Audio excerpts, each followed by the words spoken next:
Soy Rocío Ireta y le presento la información más relevante de la semana del 22 al 26 de diciembre.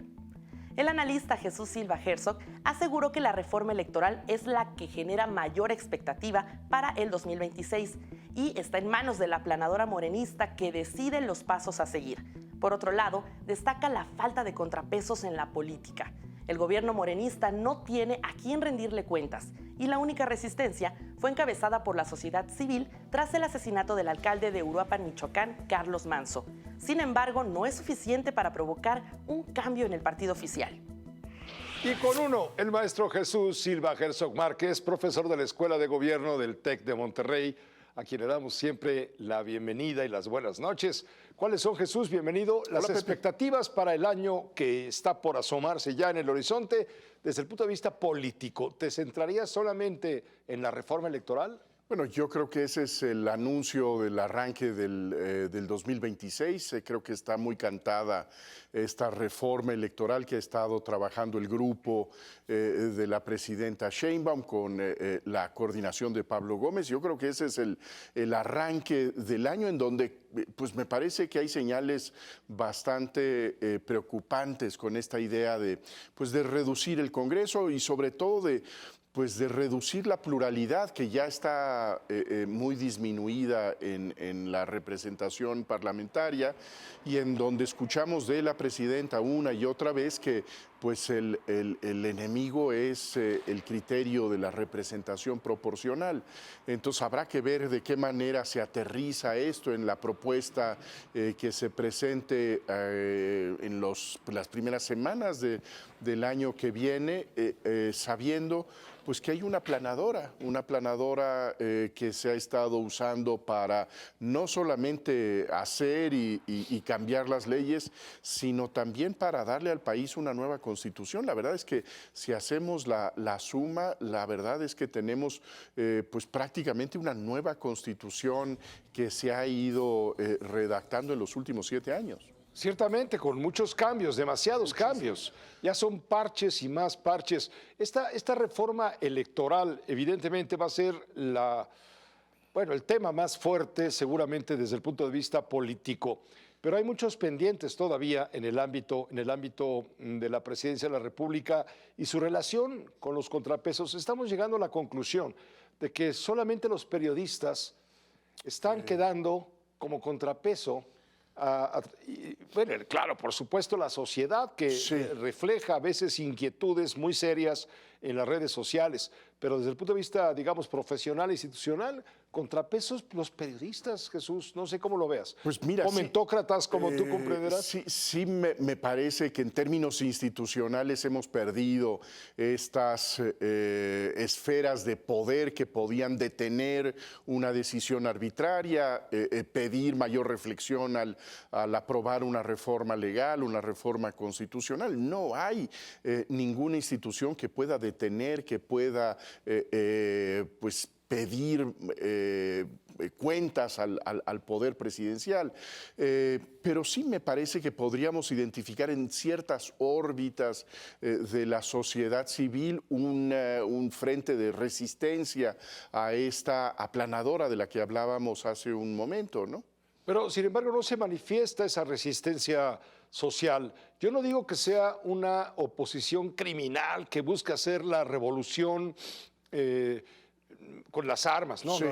Yo digo una oposición sensata, crítica hacia lo que hace el gobierno. El gobierno debía escuchar con atención. Mira, yo creo que esa es una de las noticias más relevantes de este año que está terminando. El hecho de que sí me parece que vimos el germen de una oposición que apareció por el asesinato terrible del presidente municipal de Uruapan, el asesinato de Carlos Manzo, en donde sí vimos que esto desató una serie de reacciones en Uruapan, en Michoacán, pero que tuvo impacto en el resto del país, en donde yo creo que hay ahí una causa muy importante que creo que condensa pues la molestia con este nuevo orden político que es el de la exigencia de seguridad, el que la gente quiere vivir tranquila, salir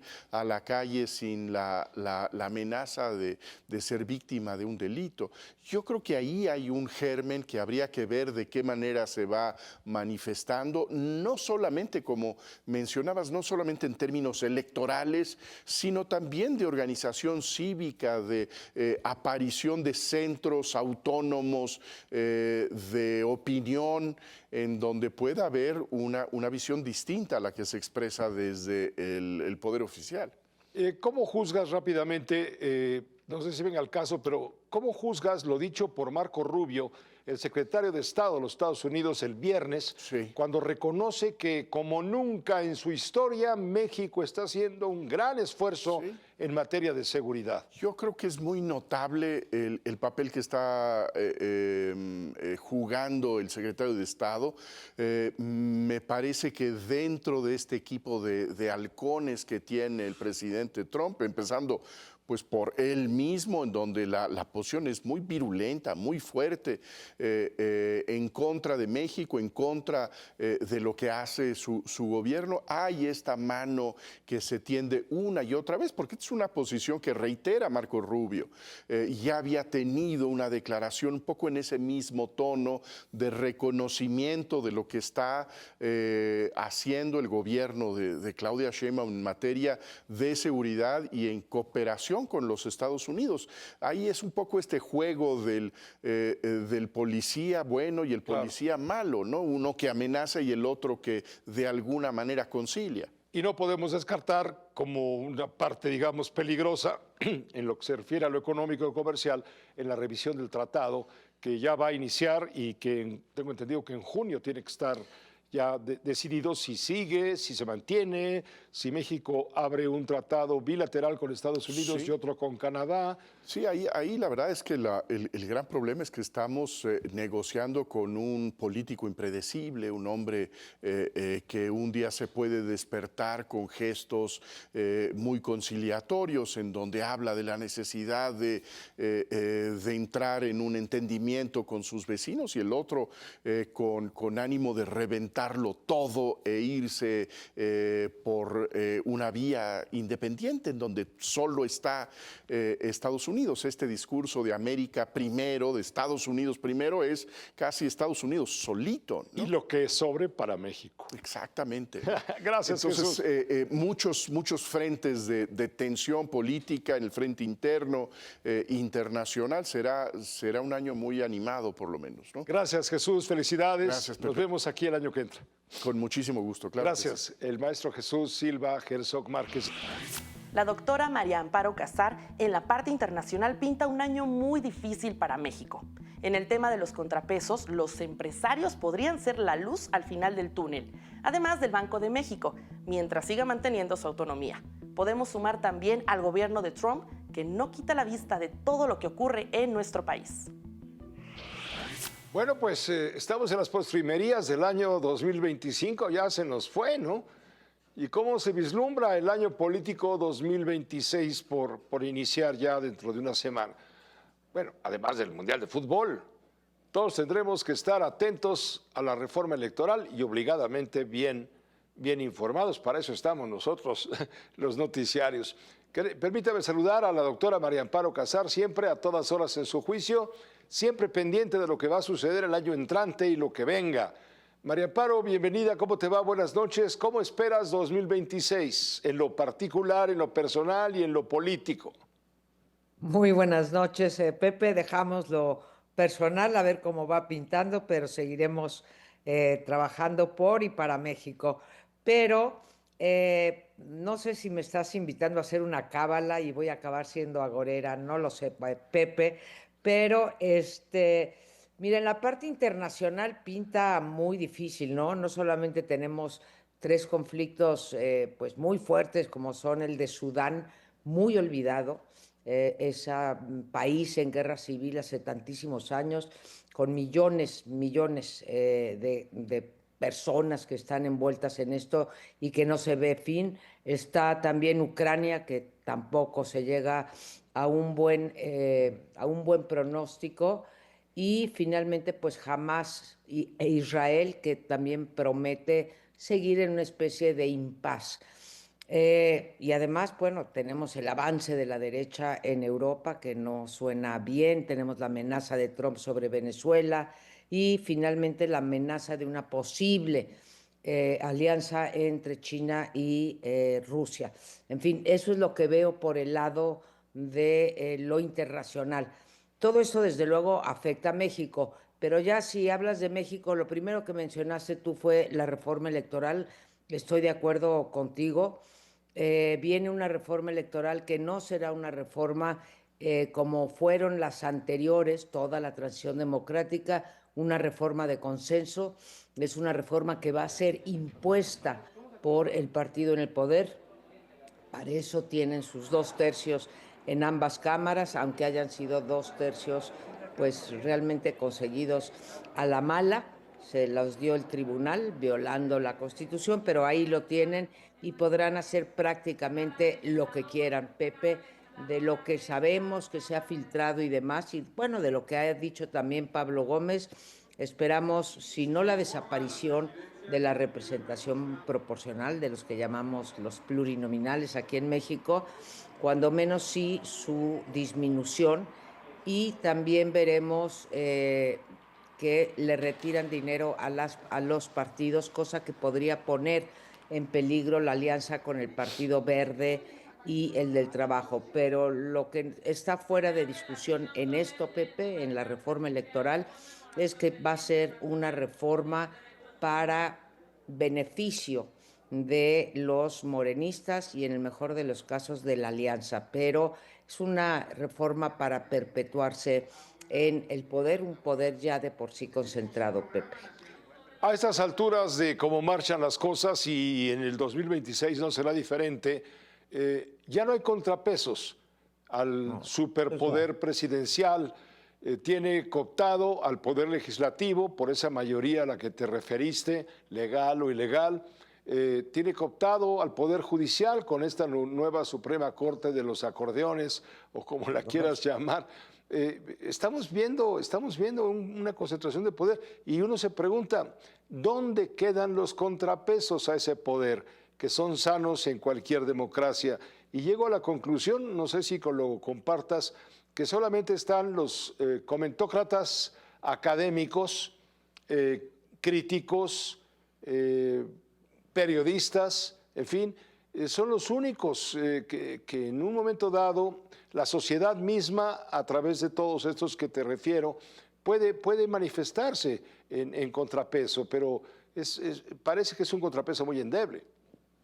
Pues, pero es lo que hay, es contrapeso. Al fin y al cabo, los otros que mencionas, bien lo dices, pues ya desaparecieron y tendríamos que hacer otras reformas constitucionales sin un partido hipermayoritario como tenemos hoy en día para poder echar para atrás todas esas reformas que hizo Morena. Queda un rayo de esperanza, yo creo que con los empresarios que no han estado muy presentes abiertamente en política, pero que pues a mí me da la impresión de que una persona como José Medina Mora al frente del Consejo Coordinador Empresarial pudiera tener una posición firme. Y tenemos un contrapeso, bueno, dos contrapesos diría yo. Uno es todavía el Banco de México, que sigue siendo, bueno, pues conteniendo lo que pudiera decidir el Ejecutivo, ¿no? Espero que no se atrevan a tocar el Banco de México y nuestro mayor contrapeso, me da mucha tristeza decírtelo, Pepe, es lo que llamábamos cuando yo era estudiante el factor americano. Estados Unidos seguirá siendo un contrapeso, viene un reto mayor que es la renegociación o la imposición de un nuevo tratado de libre comercio. No sabemos si se renovará si quedará ya, digamos, totalmente desfigurado o incluso si hay dos tratados de libre comercio, uno con Canadá y otro con México. Ahí hay digamos, una incertidumbre mayor que afectará las posibilidades del crecimiento y por tanto la prosperidad que de por sí pintan, pues vaya, según todas las calificadoras, los bancos, etcétera, pues pinta para ser otro año más con un crecimiento muy por debajo del potencial de este país, Pepe. Muchas gracias, María Amparo, por tu comentario. Recibe a nombre de todo el equipo lo que mereces, que es todo nuestro apoyo, solidaridad y felicidad. Gracias, que estés bien, María Amparo Casar. Para todo el equipo, gracias por tenernos todo este año y esperemos que no sea un mal augurio el que estoy haciendo. No, no lo será. Gracias. Hasta luego. En el Viernes de Cine, José Antonio Valdés Peña, investigador, crítico y docente del Séptimo Arte, nos habló del veterano director Costa Gravas, quien presenta en México su último filme, El último suspiro. Vale la pena recorrer lo mejor de su extensa filmografía. Aquí algunas de sus cintas: Estado de sitio, Desaparecido, Mucho más que un crimen, Amén, y por supuesto, El último suspiro. A propósito de la presentación de la película El último suspiro del director franco-griego Costa Gavras, hacemos un recorrido de lo mejor de su extensa filmografía. José Antonio Valdés Peña, crítico de cine, hizo esta selección. Así que bienvenido, José Antonio, ¿cómo estás? Buenas noches. Bien, Juan, qué gusto verte. Pues sí, fíjate que estamos muy honrados con la presencia en cartelera del maestro Costa Gavras. Desde sus 92 años nos mira y sigue muy activo. 92. Tiene ya más de 20 años al frente de la Cinemateca Francesa, donde ha hecho una labor increíble. Y bueno, para muchos de los espectadores más jóvenes no van a conocer muy bien quién fue la figura de Costa Gavras, pero hubo un tiempo en el que el cine, particularmente en los años 70, se politizó, tuvo una conciencia crítica, una conciencia social, y Costa Gavras, con este género del llamado, Juan, thriller político, logró hacer películas muy interesantes. Bueno, vamos a hacer un pequeño recuento. Desde luego, hay una película importantísima que es Z, película que le dio el Oscar de Mejor Película Internacional, y donde él planteaba estos escenarios, Juan, de países gobernados por gobiernos de ultraderecha que aplastaban de una forma terrible a la izquierda, incluso llegando pues a la desaparición forzada y otros crímenes. Entonces, por ejemplo, la película Estado de sitio de 1972, pues aquí tenemos a Costa Gavras asomándose pues a una de las tragedias de Latinoamérica en la época. Juan, tú recuerdas, porque eres un hombre instruido en la historia de Latinoamérica, el caso de los Tupamaros, estos guerrilleros uruguayos que se enfrentaron contra pues nada menos que la CIA y pues sufrieron un final sumamente trágico. Pues ahí planta Costa Gavras un personaje de ficción y nos lleva a vivir pues un país, precisamente como dice el título, en un estado de sitio total, donde no hay garantías individuales, donde no hay ninguna libertad y donde, finalmente Costa Gavras siempre nos tenía al filo de la butaca con estos thrillers políticos. Vámonos a los años 80, pues una película también, en este caso sobre Chile, sobre el golpe de Estado de 1973, sobre un joven periodista americano que desaparece y pues su esposa y su padre, interpretados los dos maravillosamente por Sissy Spacek y el enorme, maravilloso Jack Lemmon, pues acuden a este país que está viviendo días verdaderamente monstruosos a tratar de encontrar a su hijo. No les decimos el final para que busquen este clásico. Por cierto, filmada en México, por ahí pueden ver de repente Coyoacán y algunos lugares donde Costa Gavras vino a filmar la película para dar la intención de ser Santiago de Chile. Y pues finalmente Palma de Oro para el maestro Costa Gavras. Mucho más que un crimen. A ver, Juan, ¿qué pasaría si tú eres un abogado y de repente tu padre, un emigrante húngaro que llegó a los Estados Unidos terminada la Segunda Guerra Mundial, resulta que es un criminal de guerra? Y que tú lo tienes que defender. Y desde luego Jessica Lange, que es la protagonista de la película que le dio a Costa Gavras el Oso de Oro de Berlín, pues defenderá a su padre, el maravilloso actor austriaco Armin Müller-Stahl, pero parece que no es tan inocente como parece. Entonces, pues todo esto nos lleva a un duelo entre padre e hija, pero también esas deudas de la historia que son importantísimas. Mucho más que un crimen es esta película. Amén, pues nos puso los pelos de punta, los nervios nervios de punta hace más o menos 23 años, esta película donde tenemos dos personajes que están tratando de denunciar el holocausto ante las autoridades del Vaticano. Juan, por un lado, un joven sacerdote jesuita que está viendo ir y venir los trenes llenos de deportados, de judíos europeos deportados que se van llenos y regresan vacíos. Y por otro lado, un personaje auténtico en la historia, él nada menos que el proveedor de gas Ciclón B con los cuales los judíos eran exterminados en los campos de la muerte. Entonces, bueno, una película muy crítica hacia la situación de la iglesia y el poder. Y terminamos con El último suspiro, película que nuestros amigos pueden ver en este momento y que pues va más o menos así, Juan. Es la historia de un escritor que se hace un chequeo médico, sale bastante mal y esto lo acerca a la figura de un médico especialista en cuidados paliativos, donde pues el médico y el escritor van filosofando sobre la vida, sobre la muerte, sobre la calidad de vida de un enfermo, y podría parecer una película aparentemente muy sencilla, pero la manera como Costa Gabras va juntando estos dos personajes y cómo finalmente estamos a punto, tú lo sabes, Juan, el año que viene México va a entrar al debate de la muerte asistida.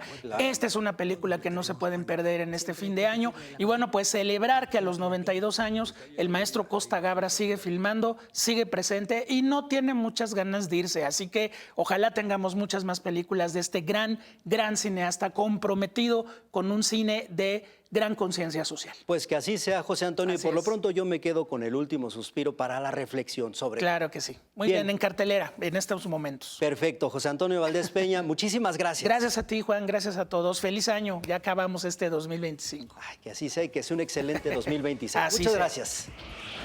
Recuerda seguirnos a través de nuestra multiplataforma. Soy Rosy Greta. Hasta pronto.